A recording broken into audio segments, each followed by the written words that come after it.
has been a minute since I made a video, so please pardon my rust. Hopefully I'll get a little smoother as I go along here. I'm breaking out of YouTube retirement to encourage you to work out at home.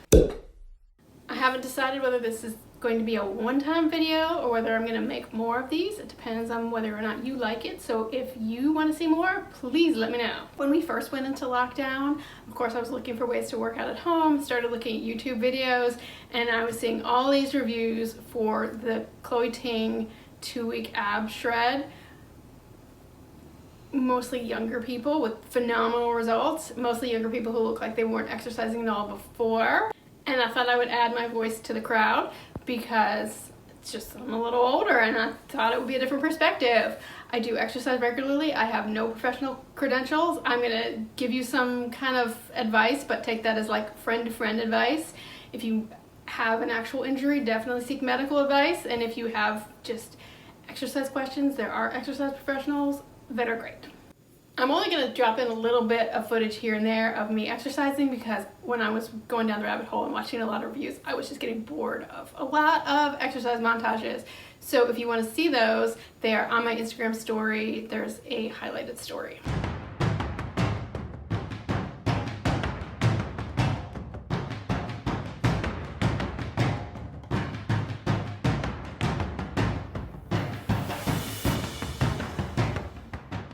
As for my experience with the program itself, I did not feel like I struggled to do the workouts. They're pretty similar to what I've done before. I've done a fair amount of bar. It's been a couple of years. I would say they're somewhat similar to that, not entirely similar. One thing that's very similar is that I need more rest days or I start with my shoulder hurting. And that didn't happen really until the end of this program, or I would have taken more rest days, but it definitely was happening. So that's something to keep in mind. And I had some wrist pain going through, which wrist pain I find responds to stretches better than shoulder pain once it's there. I got arrested for a couple of days. During the 2 weeks, I was doing other forms of exercise. I am a dog walker if you don't know me. And I have one client who jogs. My average mileage for the days that I was doing this program was about 7. And I think it's actually good to have some walking and jogging, biking, whatever it is you like, because you just don't burn that many calories with this program. I also did a few other home workouts. Some I substituted for these as I got bored with the program because I did find it really repetitive. And others I kind of put on top of them because I do some bar and Pilates classes through the Alo Moves app, which I really like, but they don't really quite line up to be super similar where I could say this is similar to that enough that I can just see it as a replacement. And I thought it was kind of unfair. I've been working out about 45 minutes a day, and that's about what you do, maybe a little less on the Chloe Ting program, so I didn't want to be doing less than I'd been doing before. So I did make sure I did at least 45 minutes a day and supplemented with stuff from Ella Moves. Pros of this program are that it's super simple, it's free, and you don't need any equipment. Those are great, and I honestly wish that I could 100% 10 out of 10 recommend this program to like anyone my age. I don't feel comfortable with that because of the shoulder pain that I experienced and I'm already exercising, which leads us into the cons. My shoulder just really hurt. I had a muscle spasm in the front of my neck from side planks one day, which I've never had before. I just feel like it's always on my left side, which is my weaker side, and I think on my right side I have enough muscles to carry the load, and on my left side tiny muscles and things that aren't supposed to be working start trying to take over, and it's just not good. Out of curiosity, on the last day, because that's when I really started to feel it, on the last day I totaled up the amount of time that you spend planking, and it was about 40-ish minutes of working out, and I think 13 minutes were in a front plank and 2 minutes were in like a reverse plank, which kills my wrists. So that's like, I feel like a lot of the workout is on your hands, and that's just something that as you get older, when you're younger, if you just hurt yourself a little bit, you bounce back so much more quickly, and we just, I don't know, it's not as easy as it used to be. The other issue that I had with this workout, which may just be me, I like a lot of variety, and this just killed my enthusiasm for working out. To do the same workouts day after day after day, you would you worked out 12 days out of the 14, and all 12 of those days there are 2 workouts that you do, and then there are ones that you add on certain days. By day 3, I would say I was either muting the video and playing my own music, or sometimes using a timer and working from a set list, just writing down a list of exercises and the timer would go off, because I could not stand that music anymore. And it's not just repetitive that you're doing the same videos over and over again. There are also certain exercises. There is, well, the up-down plank is the one people complain about. There are just certain exercises that are repeated over and over and over again. There was one in particular that I didn't like, which was kind of based on a tricep dip, which I can do tricep dips fine, but you should toe tapping while you tricep dip. I find that I land wrong on my wrists and they start to really hurt. But there was one particular day when that comes up, I think 3 times in the cycle. That's too much of that stuff. But basically, I am a person who likes working out. I wake up every morning and work out. I wake up every morning, I meditate, and then I work out, and then I start my day. And even toward the end of the program, and even since the program, it's been harder to motivate myself to do it. Now, let's talk about my results, which visibly, I feel like if I showed you the before and the after, and I mixed them up, you wouldn't know the difference. You would probably be nice to me and say, I feel like I can see a difference if I switch them. I don't feel like I can really see a difference. There is a slight difference in measurement. And I didn't talk about my eating at all. And that makes a big difference. It just so happens that my daughter, who had been going through a phase of stress baking while I was stress eating, decided she's vegan, and so the baking stopped. So that kind of put me on a little bit of a crash diet, and that may have contributed to the narrowest part of my waist, which I would not expect to change because there's just not a ton of fat there. I measured like my belly button. I feel like I could be pretty accurate that I was measuring the same spot there, and that came up, I think I lost 3/4 of an inch there.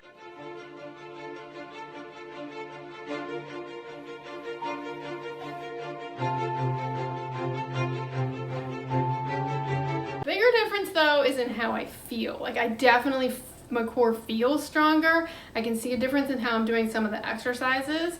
In particular, crossbody mountain climber, where you move your knee over to your opposite elbow. Like it's really easy for me to get it to the opposite elbow now because my core just wants to work.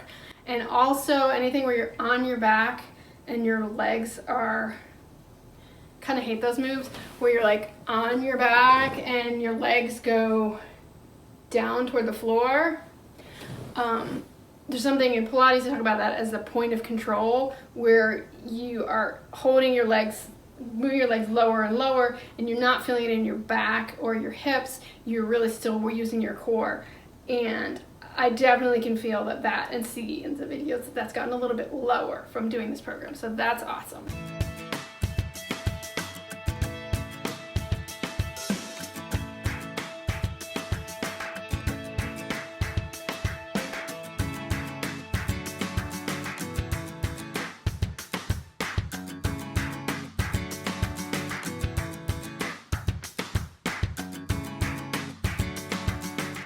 My biggest piece of advice if you're older and you're thinking about doing this program is to adjust your expectations a little bit.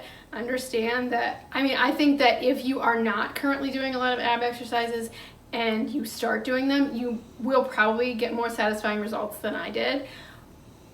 But still in all, older bodies just bounce back more slowly. You can expect that the results might be slower and harder to see. Which takes us to my second piece of advice, which is to shift your focus away from how things look and toward feeling things getting stronger. There are great reasons to have a strong core that have nothing to do with wearing a 2-piece bathing suit. It just helps you with your mobility as you get older. I have an aunt, the Parkinson's and those type of things run in my family, and not medical advice, just anecdotally here, but I have an aunt who got Parkinson's and was really hard to diagnose because of all the years she had spent doing Pilates and yoga, because she had such good strength and balance. Core strength will really help with your balance. and that really helps you be mobile and active into your later years. So it's great to do this. Don't think it's a failure if you don't feel like wearing a two-piece bathing suit. So I do think this program might be a little bit too much for someone. It was kind of too much for me, and I already do exercise. If you're not exercising, it might really be too much. I feel like starting a program and then having to back off of it can feel like you're falling off the wagon, when really what you're doing is listening to your body. And so in the description box, am showing you a little bit of a sample program. It's essentially this program with some videos substituted for like lower impact versions, and I substituted the main ab video for a standing abs video that Chloe Ting has. They're all Chloe Ting videos, and I did a beginner friendly one for one of them, and then like for there's a cardio video you do all the time, and I substituted that for like a low impact one. But I like the idea of doing standing ab work so you're not on your shoulders and wrists to get that done. And also, even I can do it, but things when you're lying down, it's very easy to start feeling that in your neck, which is obviously nobody wants strong neck muscles. You're gonna get just tension, and you can really hurt yourself if you're doing all the work in your neck, and then you're not getting the benefit in your core. So I would recommend maybe doing standing ab work. If you have trouble feeling it, then maybe do a few crunches or whatever it is that first that you can really start to feel your abs, and that will make it easier to continue to feel your abs as you do the standing workout. That would be my recommendation, just based on how I feel it. Again, not a professional. I set it up as a schedule though, where you would do the 12 days of workouts instead of in 14 days, do them in 21 days. So for about the first half, maybe a little more than half of the workout program, you would be doing 1 day on, 1 day off, 1 day on, 1 day off. I just feel like, as I said, it's much easier to do something, much easier to keep going if you feel like I am being successful at this and these are my expectations and I'm able to meet them, rather than I need a day off, I just don't feel well, and then maybe the next day you don't feel like it and then you just lose your momentum. So I would start off with a little more than halfway through. I think I have working out every other day, and then you move to a schedule of 2 days on, 1 day off, which for me, honestly, when I did bar, if I'm honest with myself, a lot of the time I was doing more like 6 days a week, and always on the edge of some kind of tendons near the joints or whatever you call them, not feeling quite right. And much better for me to do 2 days on, 1 day off. So that's what I'm going to recommend for you. That's not what I personally do at home, but I vary things more. I'm not doing the same things over and over again, but as far as doing the same thing, I don't think you want to do it more than 2 days in a row. You want to make substitutes for workouts. A resource that I really like is Lauren Ruby's YouTube channel, and you can't take her calories literally, but she does a lot of popular workouts and then gives you her results from her little whatever fitness tracker thing.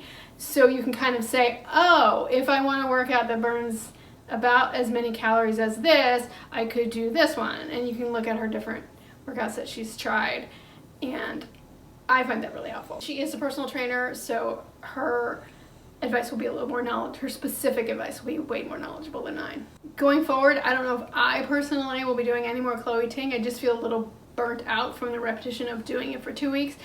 They're good workouts. It's not that. Just bored. It's just me. Some other YouTubers I really like are MadFit. She's got a lot of really fun stuff, and it's not set up into a program. So one thing I thought about doing, let me know if you'd be interested in this, is kind of tracking, making myself a schedule, and then sharing that with you as a playlist to kind of say, like, here's something you could do, so that you don't just, because she has a bazillion videos, to maybe structure some ideas for how you might want to work through them. If that interests you, let me know. Also love Natacha Océane.